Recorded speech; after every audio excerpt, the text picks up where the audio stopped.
Personne ne pensait que le premier semestre de 2020 allait être dominé par des mots à la mode comme distanciation sociale et quarantaine à domicile.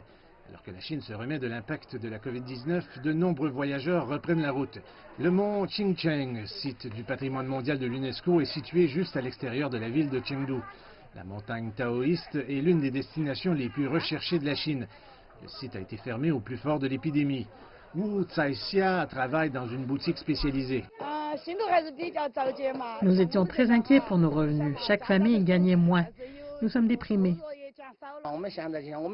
Bien sûr, c'était difficile. Les gens de notre âge ont des parents et des enfants. Les enfants doivent aller à l'école. Les parents ont besoin de nourriture. J'espère donc maintenant que la pandémie mondiale disparaîtra rapidement. Les gens du monde entier doivent avoir confiance pour guérir cette maladie.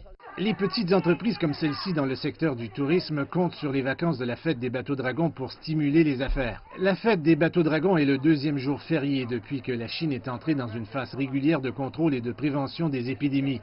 Les responsables de la santé ont déclaré que c'était un test pour les efforts de confinement du pays. Des mesures strictes de contrôle sont toujours en place. Les visiteurs sont encouragés à réserver leurs billets sur Internet plutôt qu'en personne. Les températures corporelles sont prises aux entrées.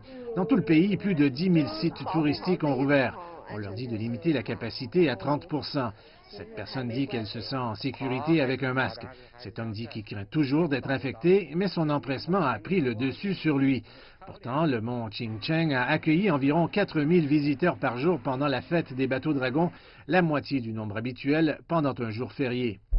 50% des visiteurs ont répondu à nos attentes, mais comme l'un des endroits les plus pittoresques de Chine, nous avons eu environ 9 millions de visiteurs l'année dernière. Cela signifie que le nombre va diminuer de 4 à 5 millions cette année. En tant que personne qui travaille dans le secteur du tourisme, je ressens bien sûr une certaine tristesse. Certains experts de l'industrie estiment que c'est le début d'une longue reprise.